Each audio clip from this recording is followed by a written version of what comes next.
The soft, controlled chaos of the whisk was the sound of Aaliyah's peace. It was the whisper of seared scallops meeting bone china, the rhythmic pour of wine into crystal, the gentle symphony of silver against porcelain that marked the hours of her evenings. Tonight, that familiar rhythm felt different, brittle.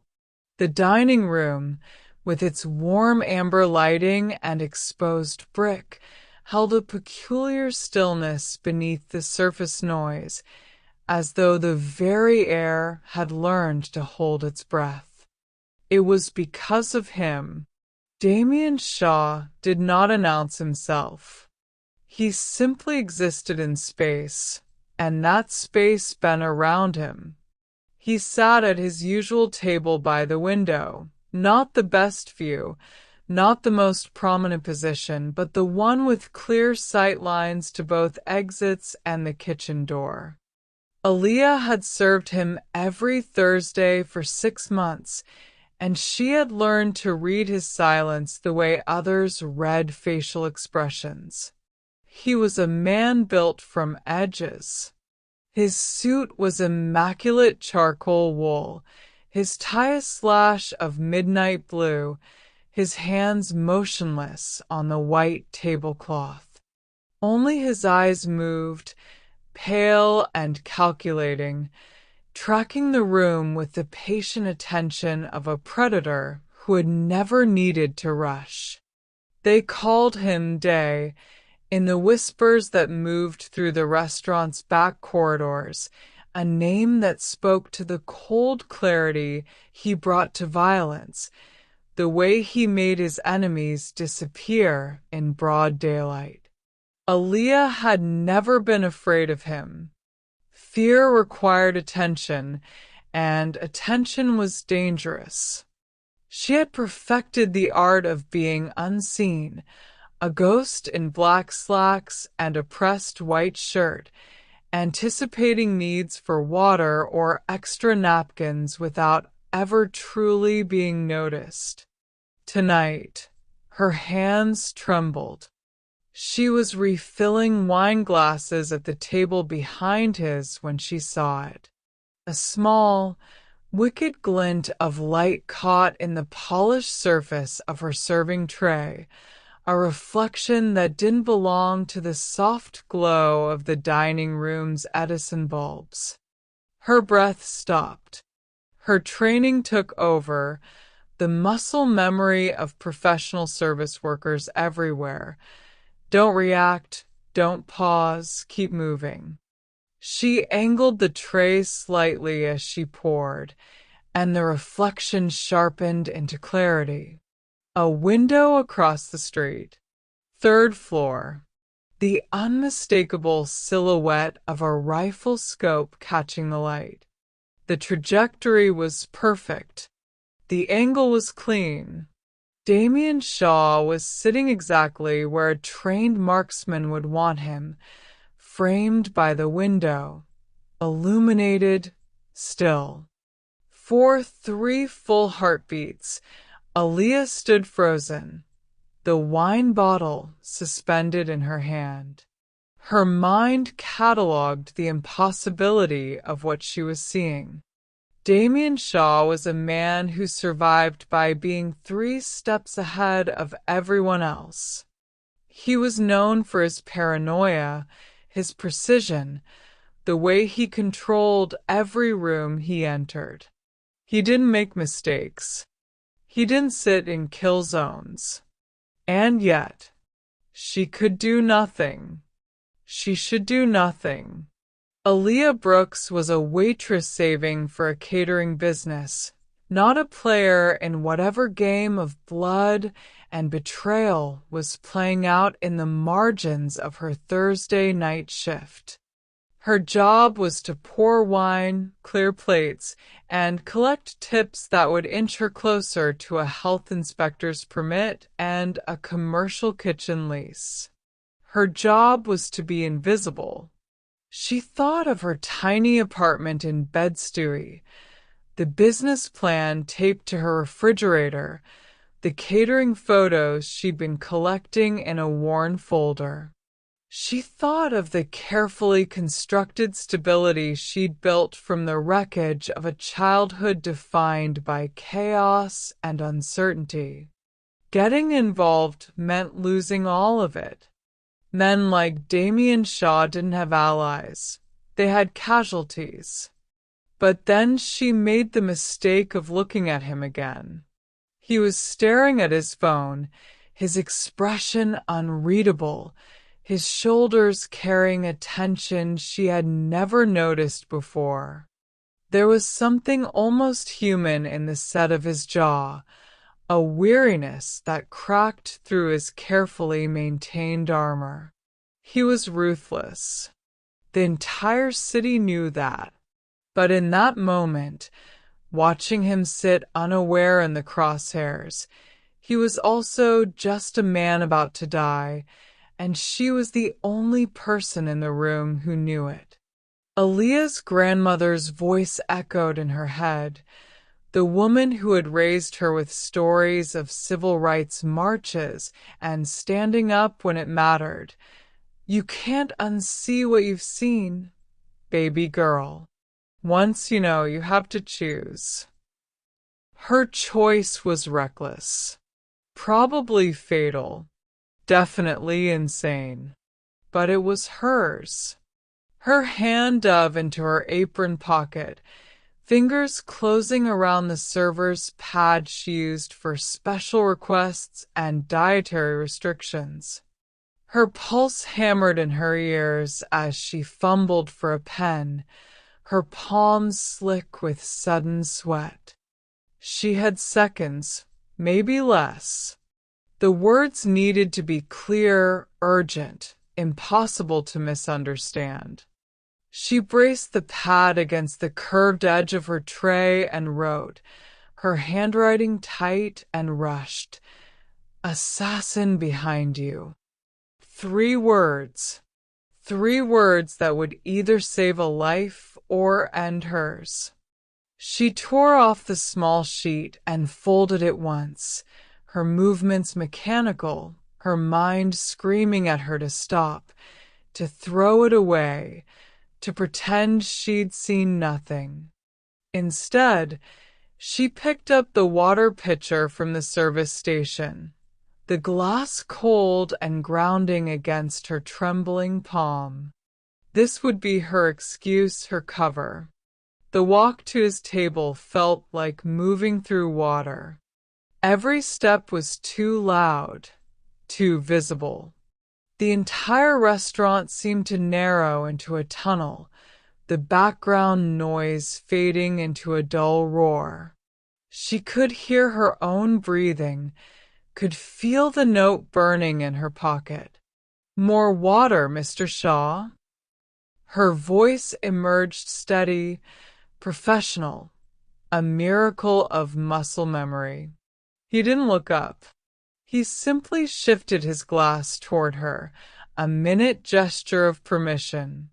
As she leaned in to pour, her body angled to block the window's sight line. Her other hand moved with a speed she didn't know she possessed. She slipped the folded note under the edge of his napkin, her fingers brushing the cool linen for a fraction of a second. She pulled back, placed the pitcher on her tray, and waited. For a terrible moment, nothing happened. Damien Shaw remained perfectly still, his attention seemingly fixed on his phone. Had he not noticed? Was he going to ignore it? The thought sent ice through her veins. Then his hand moved. Slowly, deliberately, he lifted the napkin and retrieved the note. He didn't unfold it immediately. He simply held it between his fingers, his expression unchanging. Aaliyah forced herself to turn away, to move toward the next table, to maintain the illusion of routine. Her legs felt boneless. She had done it. She had crossed a line she could never uncross. Behind her, she heard the soft rustle of paper being unfolded, and then she heard him stand. When she glanced back, Damien Shaw's eyes were on her. Not his phone, not the room, not the exits he always monitored. Her. His gaze was the pale, cold gray of winter ice, and for the first time in 6 months of serving him, she felt the full weight of his attention. It was like being caught in a spotlight, every nerve in her body screaming that she had been seen, truly seen, and that nothing about her life would ever be the same. There was no gratitude in his expression, no confusion, no anger, just a terrible, calculating recognition. And then, before she could process what was happening, he was moving. Not toward the door, not toward the window, toward her. His hand closed around her wrist, not rough, but absolutely unyielding, and his voice, when he spoke, was barely above a whisper, meant only for her ears. "Walk with me. Now." It wasn't a request. The black car was already waiting when they hit the street, engine purring, rear door open like a mouth. Aaliyah didn't remember the route through the kitchen, didn't remember the emergency exit or the alley that reeked of garbage and rain.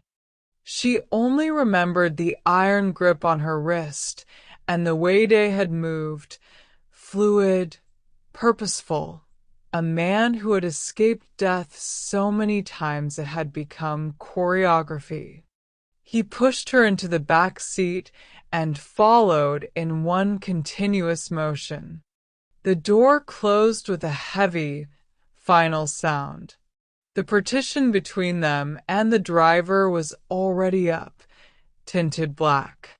The world outside blurred into streaks of yellow streetlights and red taillights as they accelerated. Aaliyah's breath came in shallow gasps. Her hands were shaking so badly she had to clench them into fists. The adrenaline that had carried her through the last 10 minutes was draining away, leaving nothing but the cold, sharp realization of what she had done. "You saw the scope." Day's voice cut through the silence. It wasn't a question. She nodded, not trusting her voice. "How long were you watching before you acted?" 30 seconds. Maybe less. Her words came out fractured. "I was pouring wine and the tray, the reflection, I saw the angle, and You just decided to play hero." His tone was flat, clinical, the way someone might describe a failed experiment. He was looking out the window, his profile sharp against the passing lights. "Do you understand what you've done?" Aaliyah's stomach dropped. "I saved your life. You made yourself a witness." He turned to face her then, and his eyes held no warmth, no gratitude. "Whoever sent that shooter will assume you're connected to me. They'll assume I told you something, or that you saw something else. Your face is on the restaurant's cameras. Your shift schedule is documented. Your address is in the employee files." The words landed like blows. She hadn't thought that far. She had only thought about the reflection, the rifle, the 3 seconds of choice. "So what happens now?" Her voice was barely audible. "Now you disappear. Dear listeners, Before we see what happens as Aaliyah steps into her dangerous, new future under the watchful eye of the powerful shadow who saved her, I want to ask you something. Where are you listening to this story from right now? Your bedroom, your office, on a late-night train? Drop a comment below and let me know where you're tuning in from. And if you're hooked on this tale of a sharp-eyed waitress who risked everything to warn the ruthless mafia boss, Shaw, about the assassin tracking him, only to find herself pulled into a war of betrayal, hit that subscribe button and like this video. I post new dark, emotional mafia chapters every day, and you don't want to miss what happens next with Aaliyah, Day, and the volatile alliance they're building against the calculating ghost of Veronica Quinn. Now, let's see how one act of courage turns into an unbreakable, life-or-death partnership. The penthouse occupied the top 3 floors of a glass tower in Tribeca. The elevator required a fingerprint and a key card that Day produced from his jacket. The ascent was silent except for the mechanical hum, and when the doors opened, Aaliyah stepped into a space that felt less like a home and more like a high-security installation. Everything was angles and cold surfaces. Concrete floors polished to a mirror shine. Floor-to-ceiling windows showing the city spread out like scattered diamonds. Furniture in shades of gray and black, geometric and uncomfortable looking. The air smelled sterile, climate-controlled, empty of anything human. A woman in a dark suit was waiting. She didn't introduce herself, didn't smile. She simply handed Aaliyah a phone, new, still in its box, and a black duffel bag. "Your size," the woman said, her tone suggesting this was a routine she'd performed before. "Toiletries included. Your apartment has been cleared. Your phone and wallet are in the process of being sanitized." "Cleared?" Aaliyah's voice cracked. I need to. You need to survive." Day's voice came from behind her. He had moved to the windows, hands in his pockets, his silhouette backlit by the city lights. "Everything you had is a liability now. This is your life until I determine otherwise." The woman handed her a key card. "3rd floor, east bedroom. Don't leave without permission." And then she was gone, disappearing into an elevator that Aaliyah hadn't even noticed, leaving her standing in the vast, cold space with a man she had saved and a life that had been cancelled in the time it took to write 3 words. Day still hadn't turned around. He stood at the window like a statue, and Aaliyah understood with perfect, chilling clarity that she wasn't a guest. She was a prisoner in a glass cage. The east bedroom was a study in expensive emptiness. King bed with slate-gray linens pulled so tight they looked like they'd never been slept in. A single piece of abstract art on the wall, violent slashes of gold and crimson that looked like a wound trying to close. Windows that showed nothing but other glass towers and the dark ribbon of the Hudson beyond. Aaliyah dropped the duffel bag on the bed and felt the silence press against her eardrums. She had been here for 6 hours. No one had checked on her. No one had brought food. The phone they'd given her had no contacts, No apps except a single messaging interface that remained blank. She was alone in a way that felt deliberate, designed to break her down. So she explored. The third floor held 3 bedrooms, all pristine and untouched. The second floor was an open-concept living space, more concrete, more glass, furniture that looked sculpted rather than comfortable. A bar cart with bottles arranged by height, each label facing forward at the exact same angle. Books on the shelves organized by color, their spines uncracked. It was the kind of perfection that screamed of a life curated for cameras, for business associates, for anyone except the person who lived here. But there were cracks in the facade. Small things. Wrong things. In the hallway bathroom, Aaliyah found a hand towel monogrammed with delicate gold thread, RVQ. The letters were ornate, feminine, completely at odds with the masculine sterility of everything else. She ran her fingers over the embroidery, feeling the raised texture, and wondered who our VQ was and why their towel was still here. In the main living area, tucked behind a minimalist vase on a side table, she found a photograph. It had been turned face down, but when she lifted it, she saw Day, younger, his expression less carved, almost soft, standing beside a woman who looked like she'd been assembled from expensive pieces. Honey blonde hair in perfect waves. A smile that didn't reach her eyes. A diamond on her left hand that could have paid Aaliyah's rent for a year.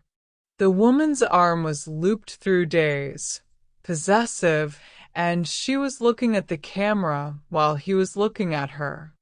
On the back, in flowing script, Ronnie and Day, Amalfi Coast. Aaliyah turned the photo back over and left it exactly as she'd found it. The kitchen on the first floor was industrial and untouched, but the liquor cabinet next to it told a different story. Among the neat rows of whiskey and vodka, there was a bottle of Veuve Clicquot, nearly empty, shoved to the back, the label water-stained. A woman's drink. Behind it, a tumbled cluster of prescription bottles, all bearing the same name, Veronica Quinn. Aaliyah picked up one of the bottles. Anxiety medication. The prescription date was 8 months old. She was starting to understand. This penthouse wasn't just sterile by design. It was a mausoleum, a space haunted by someone who is gone but not erased. Every cold surface, every deliberate angle, was Day's attempt to build over something he couldn't actually bury. The gold monogram, the hidden photograph, the abandoned champagne and discarded pills. They were the ghosts of a woman who had left her mark in places Day either couldn't see or couldn't bear to clear. Veronica Quinn. Ronnie. The name felt important, a key to understanding why a man who controlled everything seemed so profoundly hollow. Aaliyah returned the prescription bottle to its place and closed the cabinet. She could hear footsteps now, Day's measured tread on the stairs. He appeared in the doorway, his tie loosened, his expression unreadable. "You've been exploring." It wasn't a question, and there was no anger in his voice. Just a flat acknowledgement. "There's not much else to do." She kept her tone neutral. Careful. His eyes flicked to the liquor cabinet, then back to her. For a moment, something shifted in his face, a muscle tightening in his jaw, a brief flash of something that might have been pain. Then it was gone, locked behind the ice again. Stay out of the master suite, he said. Everything else is fair territory. He left before she could respond, his footsteps fading back up the stairs. Aaliyah stood in the cold, perfect kitchen and understood with absolute clarity that she wasn't just trapped in Day's penthouse. She was trapped in the ruins of his life. By the third day, Aaliyah couldn't breathe.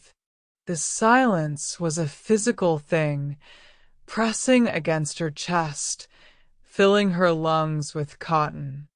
She had counted the steps between her bedroom and the main floor 47 times. She had memorized the angles of light as it moved across the concrete.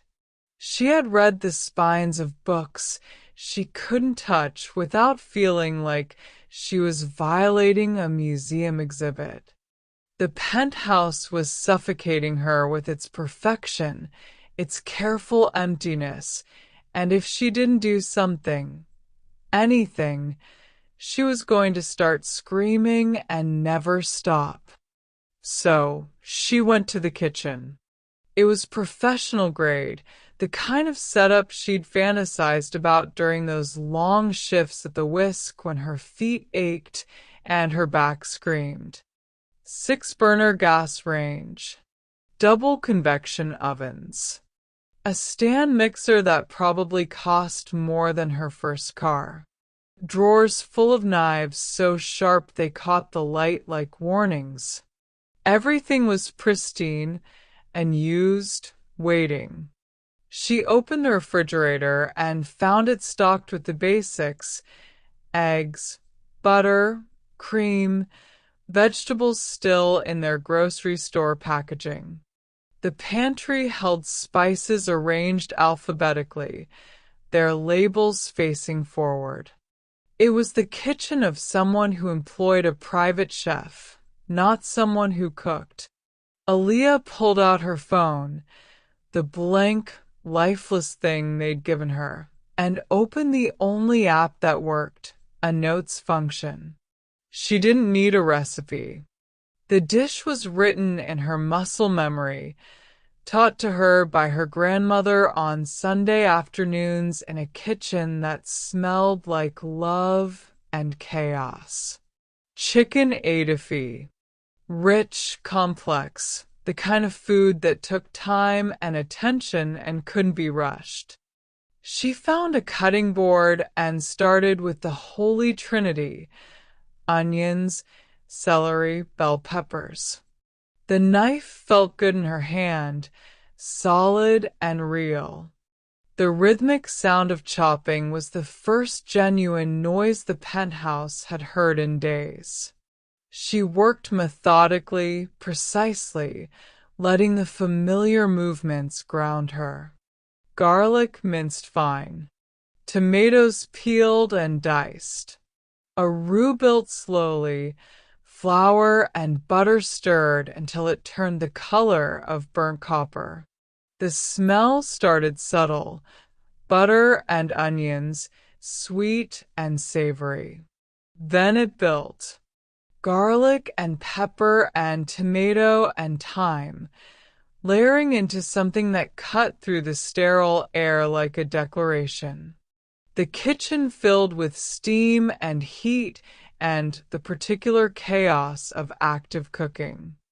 Aaliyah added the chicken, the stock, adjusted the seasoning by taste and instinct.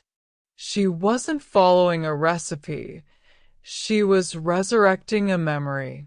For the first time since the note, since the car, since the glass cage, she felt like herself. Not a witness, not a prisoner, not a problem to be managed, Just Aaliyah Brooks, who knew how to build something warm from raw ingredients, who understood that the best food was the kind that told a story. She was stirring the pot, tasting the broth, adding a pinch more cayenne, when she felt him watching. Day stood in the doorway, still in his suit despite the late hour, his expression unreadable. He had been on a phone call somewhere in the penthouse, his voice a low murmur she'd heard through the walls. Now he was silent, his pale eyes fixed on the stove, on the pot, on her. "What are you doing?" His tone was careful, controlled, but there was something underneath it she couldn't name. "Cooking." She didn't stop stirring. "I needed to do something that felt normal." He moved closer, and she could see the tension in his shoulders, the way his hands flexed at his sides. He was staring at the pot like it was a weapon, like the smell of garlic and thyme was an assault. "This is my grandmother's édifice," Aaliyah continued, keeping her voice steady. "She made it every Sunday. Said it was a dish that required patience and love in equal measure." She glanced at him. "I figured this place could use both." Something cracked in his face. It was barely visible, a fractional tightening around his eyes, a brief compression of his mouth, but it was there. For a moment, he didn't look like the cold strategist who had dragged her into this life. He looked like a man standing in front of something he'd forgotten existed. "When's the last time someone cooked in this kitchen?" she asked quietly. He didn't answer. He just turned and walked away, his footsteps echoing against the concrete, leaving her alone with the only warm thing in the entire penthouse. Aaliyah hadn't meant to take over Day's kitchen. She simply needed a task that was messy, manual, and utterly removed from the polished anxiety of the penthouse. The kitchen, a vast expanse of brushed steel and silent, commercial-grade appliances, had been the only place not tainted by the ghost of Veronica Quinn. She was elbow-deep in flour, butter, and brown sugar, making a batch of her grandmother's sweet potato biscuits, a humble, comforting dish completely out of place in this cold, metallic world. Her intense focus was a shield. The methodical kneading of the dough was a physical exorcism of the fear that had been her constant companion since Day grabbed her wrist. The sharp click of the elevator door broke the rhythm. Aaliyah froze, her hands covered in dough, looking up to see Damien Day, Shaw standing rigid in the threshold. He was still wearing the impeccable suit from the night before, now slightly rumpled, his face a mask of exhaustion etched with controlled fury. "What in God's name is that smell?" His voice was low, cutting through the warm, yeasty air like a sheet of ice. He looked less like a man home from work and more like a predator finding an unexpected, unauthorized presence in its den. "It's dinner," Aaliyah managed, wiping her hands on a clean towel that wasn't hers. "Or breakfast. There's sweet potato biscuits." Day's initial fury was palpable, a breach of order, a security risk, a defiance of his unspoken rules about not disturbing the fortress's sterile peace. He took a predatory step forward, but the anger hit a wall, disarmed by the scent. It wasn't the chemical scent of fear or the metallic tang of his world. It was the smell of home. He stopped a few feet from the massive central island, his dark eyes fixed on the golden, rising discs on the baking sheet. "Put your hands up," he commanded, not in anger, but in the flat, clinical tone of someone ordering a protocol. Aaliyah hesitated, then raised her dough-covered hands.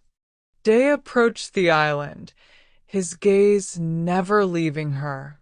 He reached out, picked up a warm biscuit that had just emerged from the oven, and broke it open. The steam rose, carrying the deep, caramelized scent of the potatoes and spices. He took a bite. A flicker, so brief Aaliyah almost missed it, crossed his features. It wasn't pleasure or surprise. It was a profound, wrenching memory. The biscuit was soft, warm, and deeply comforting, a taste of a life he hadn't known since childhood. He finished the bite, the cold, defensive mask slowly rebuilding itself. He stared at Aaliyah, his eyes searching for an angle, a lie, a motivation. He found only the fierce, focused intensity of a woman who is determined to create something warm and safe in a world that had suddenly gone dark and lethal. "They're precise," he finally conceded, his voice barely above a whisper, using an odd, professional word for the home-cooked item. "My mother used to make something like this. Before." He cut himself off. The memory was too raw, too close to the surface. Aaliyah didn't press. She simply lowered her hands, a silent acknowledgement of the truce. He hadn't punished her for the breach of order. He hadn't confined her further. He had shared a memory, the smallest crack in the ice. Day dropped the remaining biscuit, untouched, back on the counter. "You'll stick to the kitchen from now on," he said, turning sharply toward the exit. "It's the only place you can't see the skyline. It's safer for you." As he walked away, Aaliyah understood the bargain. The warmth of the kitchen was her domain, a temporary shelter she had earned not by fighting, but by creating. A fragile, silent truce had been established, replacing the tension of jailer and prisoner with the odd intimacy of shared space. She was still a captive, but now she was a captive who baked. The fragile truce established in the kitchen lasted exactly 72 hours. Aaliyah was in the master bathroom, running water for a bath, the only luxury she allowed herself, when the building itself seemed to scream. It wasn't a sudden explosion, but a deep, grinding thud from 20 floors below, instantly followed by the high-pitched, insistent wail of the security system. Aaliyah dropped the towel, her heart hammering against her ribs. The fortress was breached. Day had left the penthouse barely an hour ago, claiming a routine matter, but his cold demeanor had suggested anything but routine. The lights in the bathroom flickered, then died, plunging the room into near darkness illuminated only by the city glow filtering through the massive windows. A rapid, rhythmic ping-ping-ping sound began echoing up the elevator shaft, not the chime, but the unmistakable sound of high-speed cable ascent, followed by heavy automatic fire directed at the penthouse's reinforced outer door. Aaliyah scrambled out, adrenaline overriding thought. She reached the main corridor just as Day's voice, raw and amplified by a hidden speaker, tore through the apartment. Aaliyah, kitchen island. Underneath.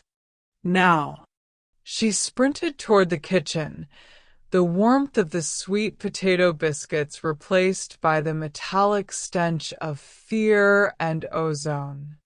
She dove behind the island, her hands searching frantically until they hit cool metal. It was a lockbox bolted to the floor. Before she could react, the outer door exploded inward with a deafening boom. Day, who must have doubled back immediately upon the first alarm, materialized from the shadows near the living room's curved wall. He was no longer the aloof boss. He was a machine of focused, brutal violence already armed. He emptied a clip toward the doorway, slowing the advance of the first wave of assailants, a team of 4 heavily armored men. The box. Open it. Day barked, ducking behind a pillar. Aaliyah fumbled with a complex biometric lock. Code. Fingerprint, retina. She didn't know the code, but her sharp eyes landed on a heavy, ornamental porcelain vase that Day had explicitly ordered her not to touch, standing near the lock. She remembered seeing him momentarily rest his hand on it earlier. In a burst of insight, she realized it wasn't an ornament. It was a reader. Snatching the vase, she pressed her palm to the sensor. The lock clicked. Inside, she found a semi-automatic rifle and 2 spare magazines. She didn't know how to shoot, but she knew how to create a diversion. A bullet ripped past her, hitting the marble counter. Thinking fast, she grabbed the heavy, cast-iron skillet she had used for the biscuits. With a desperate heave, she lobbed it blindly over the island, aiming for the assailant's entry point. The iron skillet struck the closest mercenary in the head with a sickening clang, buying Day the fraction of a second he needed. He pivoted, finishing the engagement with 2 precise shots. Silence returned, thick and absolute, broken only by the drip of blood and the labored sound of Day's breathing. He stood over the crumpled forms, his chest heaving, his eyes burning with a controlled, terrifying intensity. He looked at Aaliyah, who was trembling but unharmed behind the island. The look was not gratitude, but a cold, heavy acknowledgement of her vital contribution. The bond was forged in iron and blood. They were compromised, and they were alive.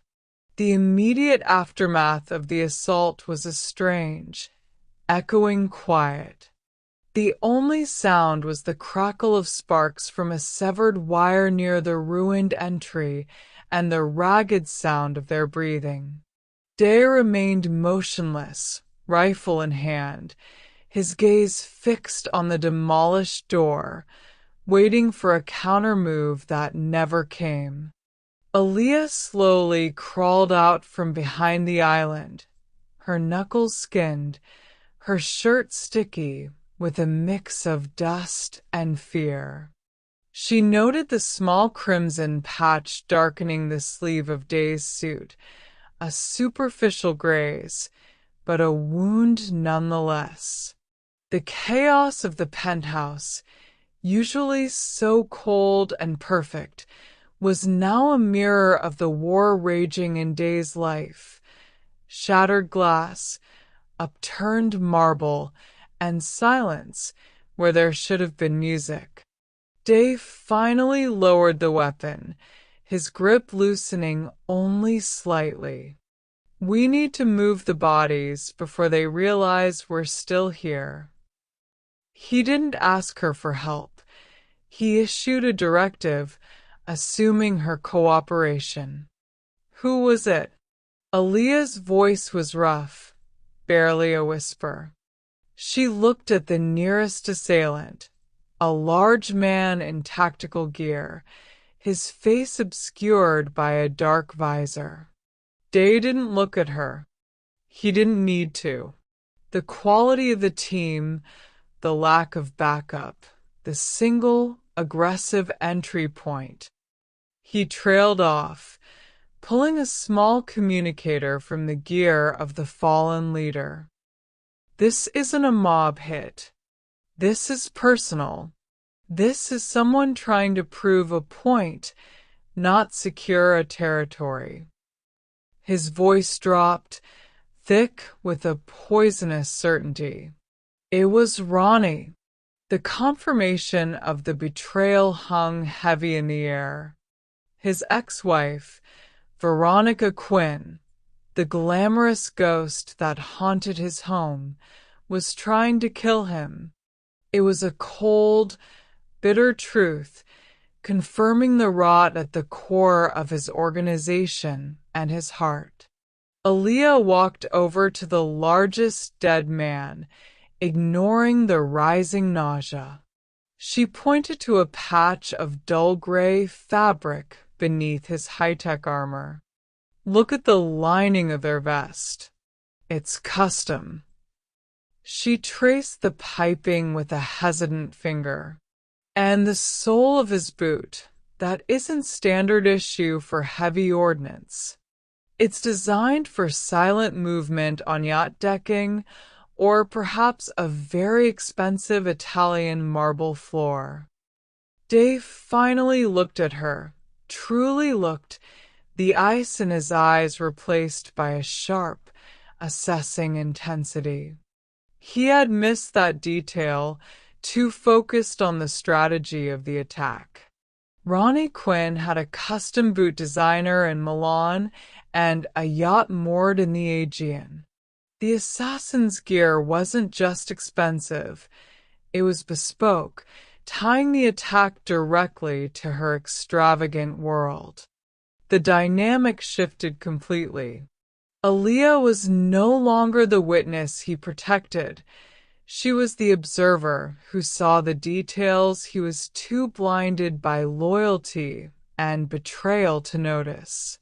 The physical proximity, the shared danger, and now the intellectual trust had forged them into an unwilling, explosive alliance. They were two broken halves in a glass fortress, now fighting a war against a glamorous, calculating ghost. The chaos was being meticulously erased. Day had already summoned his cleanup crew, silent, efficient men who dealt with the blood and the broken marble with the professionalism of museum restorers. They moved the bodies, patched the wire, and were already replacing the damaged paneling, restoring the illusion of an impenetrable fortress. Day stood in the middle of the room, his jacket discarded, a medic patching the graze on his arm. When the medic finished, Day dismissed him with a nod and turned to Aaliyah, who was leaning against the cold kitchen island, nursing a lukewarm glass of water. He looked at the wreckage around them, then at her, the only variable in his life he hadn't planned for. "You saved my life," he stated, his voice flat, devoid of the theatricality Ronnie would have used. "Twice." The note, and then the skillet and the lock code. I was blinded by the obvious. You saw the quiet details. He reached into his pocket and placed a heavily encrypted satellite phone on the marble counter, sliding it toward her. The assassin is dead. Ronnie won't move again until she thinks I've dealt with the witness. He paused, his gaze boring into hers. You are no longer a liability. You're an asset, but you're also exposed. The arrangement changes. He opened a private, unmarked door in the wall, a hidden elevator. You are free to walk out of here. The protection detail I set up for your grandmother is permanent. Your catering business will be fully funded wherever you choose to go. You can have the quiet life you wanted, Aaliyah. You're done. It was everything she had fought for: freedom, stability, and the ability to start fresh. Yet, as the elevator door slid open, revealing the cold, uninviting city skyline, the thought of leaving brought not relief, but a sudden, terrifying emptiness. The quiet life, the invisible life, suddenly felt small and meaningless. In this destroyed, bloody penthouse, standing next to the man who had terrified her, Aaliyah realized the true transformation. She was no longer afraid of him or of the shadows. She was afraid of going back to being unseen. Dane needed her particular kind of vision, the sharp-eyed, observant clarity that cut through his web of betrayal and power. I can't go, she said, her voice steady. She used bespoke boots to kill you, Day. She'll use something quieter next time. I saw the coding on the dead man's wrist device. It's a phased frequency jammer. She's planning to hit your network next. You need eyes on the things you won't look at. His expression shifted, a flicker of something close to recognition, or perhaps relief, breaking through his icy control. He didn't smile, but the tension in his shoulders eased. She hadn't asked for money, safety, or power. She had asked for purpose. The debt is erased, he said, stepping out of the elevator's path. The partnership begins. Aaliyah walked past the open elevator and toward the broken glass, looking out over the silent, unsuspecting city. The volatile bond was sealed, a connection forged in danger, essential and terrifying. She hadn't found the quiet life. She had found a profound, necessary presence in the heart of a storm. They had a war to win, side by side, in the shadows. Dear viewers, so, what do you think? Did Aaliyah Brooks and Damien Day Shaw, the quiet Mafia boss who never asked for thanks, get the volatile, dangerous alliance they deserved?